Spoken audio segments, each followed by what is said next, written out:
I was sleepwalking, yelling at him to get out of the bathroom. Ilah, this is not the bathroom. Get out of my room. It freaking stunk up the basement. As soon as I flush the toilet, my senses come back to me. If embarrassment burned calories, maybe it does. Welcome back to the Storytelling Experiment. I am Ilah, and today we've got another embarrassing story. So let's jump right to it. Real life rough takes, better stories ahead. Here we go.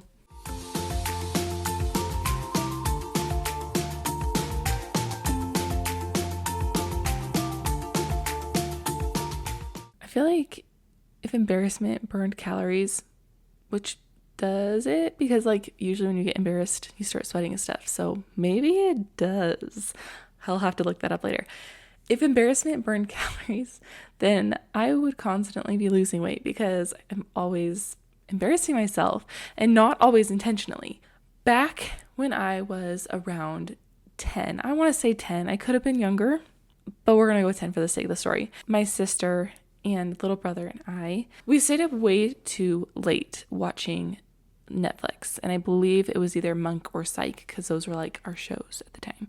So my sister and my little brother and I were in the basement partying it up, eating popcorn. My sister made this disgusting smelling popcorn all the time. It was like popcorn with Parmesan and garlic and whatever. Like it freaking stunk up the basement, but that was her thing. And we probably stayed up past midnight. I don't exactly remember the timing, but the timing is not important here. What is important is that it was late and we were tired, and my parents were already asleep in bed. As we're going up the stairs, we're all like, okay, be quiet, shh. Like we need to get ready for bed, get in bed so that we don't wake mom and dad up, because if we wake our parents up, they're not going to be pleased with us. But my brother's getting his pajamas from his room, and my sister's like brushing her teeth in the bathroom, and I have to pee. Now here's the thing about this memory. I don't remember it. My memory of this specific event is not there. What I remember of it is from what my sister and my brother have told me, because in this moment, I was sleepwalking. Probably the only time in my life that I have ever sleepwalked. Is it sleptwalked? Sleepwalked? Anyways. And you could classify it as sleep guessing, because was I all the way asleep? Probably not. I don't understand the science behind sleepwalking, because you're still like, your body is moving and your brain is obviously working, but just the memory part of it is gone. I don't know how it works. So I have to go to the bathroom. I walk up the stairs. I'm using my muscle memory, apparently. Unfortunately, my muscle memory was wrong, and I ended up in my little brother's room. He's in there getting his clothes, and apparently I was yelling at him to get out of the bathroom. Do you see where this is going? I go and I apparently pull down my pants, and I sit on his orange chair, his orange like desk chair with his desk, and his bed's right here. Why I thought this was the bathroom, I don't know, but sleepwalking doesn't make sense. So he's freaking out. He's like, Ilah, this is not the bathroom. Get out of my room. And I'm like, Henry, you need to leave the bathroom. This is not appropriate. Get out of the bathroom. I need to pee. And the struggle goes back and forth for a second, and then he's like, well, I'm not going to get her out of my room, so I need to go get reinforcements. So he goes and gets my sister. He's like, Taysom, Ilah's she's peeing in my room. She's going to pee in my room. Help me. And so obviously we're making a lot of noise. Okay. A lot of noise is happening in our house, and we wake up my parents. Red flag. We'll get to that later. So my sister comes into what I thought was the bathroom, but was apparently Henry's bedroom. And she's like, Ilah, this is not the bathroom, hun. Like, she always called me sweetheart, like, let's get into the bathroom. She comes and she like helps me put my pants up and walks me into the bathroom, which bless her heart, because if I had actually peed on his chair or on the floor, I feel like I would have never heard the end of the story. Like, this is still a story we talk about constantly. Well, not constantly.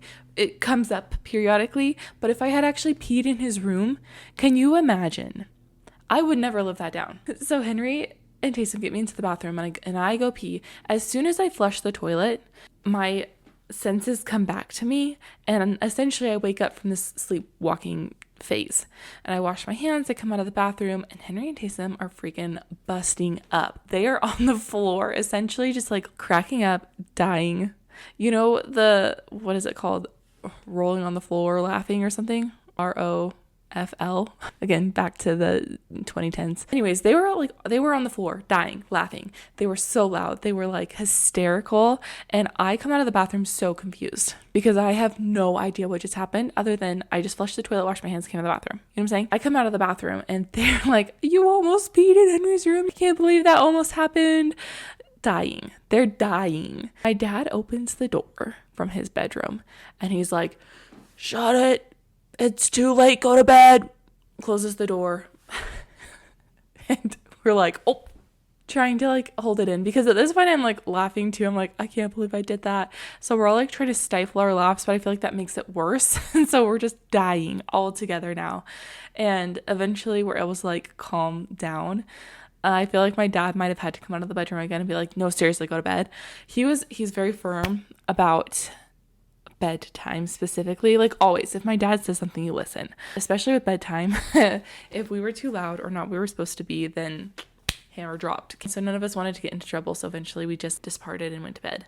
Disparted? Is that the word? Dispersed. We just dispersed and went to bed. And I wake up the next morning and like we all have a good laugh about it. I genuinely cannot believe that I almost peed in his room. But also, someone explain the science of sleepwalking to me, please. Let's get into this because I don't understand sleepwalking. Let's look at this up. Science of sleepwalking. Sleepwalking. Ooh, there's an actual word for this. I don't know if I'm going to be able to say this right. Somnambulism happens when the brain gets stuck between deep sleep and wakefulness. Okay. So I wasn't fully asleep. I wasn't fully awake, but between. Okay. During this partial arousal from non-REM sleep, the motor cortex wakes up to allow movement.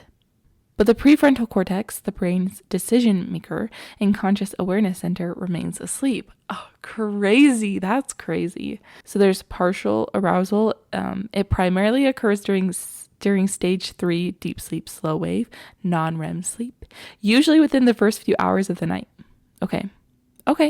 So it's probably what happened, if we're just being real. Disconnect in the brain. That's another part of it. Oh, I'm not going to be able to see it. I'm going to say EEG. The motor cortex movement, visual cortex, and cerebellum. There's a lot of big words. Enabling complex actions like walking or navigating. Meanwhile, the prefrontal cortex remains dark, meaning the sleepwalker lacks conscious thought, self-awareness, or rational decision-making.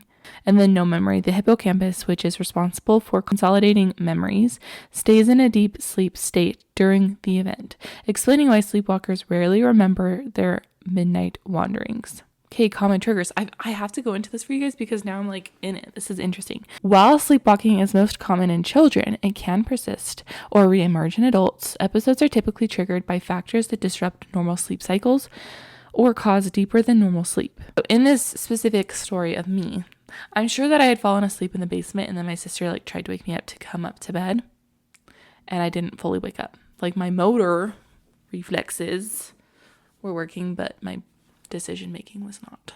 Anyway, there's like more into this. Genetics, sleep deprivation, medical issues, substance. For me, I'm sure it was just sleep deprivation and being woken up when I was already asleep. But yeah, that's really interesting. Do I fully understand why this happened? Not fully, but I am going to take a guess that it's just because I was woken up after staying up so late. And so there was this partial movement in my brain that made my body work, but not my decision-making skills. My decision-making skills were lacking in that moment, obviously. Have you guys ever sleepwalked? I feel like I'm saying that so wrong. Sleptwalked. Yeah, let's see what the actual thing is. The correct past tense is sleepwalked. Okay, now I can confidence. Have you guys ever sleepwalked? Do you have any crazy stories? Do you remember it? Is the memory kind of gone and you just like remember it from hearsay? Is there no memory of it? What are your crazy stories with sleepwalking? Let me know in the comments. I'm so interested because sleepwalking is honestly such a crazy phenomenon and I'm curious. So let me know. Okay, thanks for sticking around for this story today, this experiment. I will see you guys in the next storytelling experiment episode.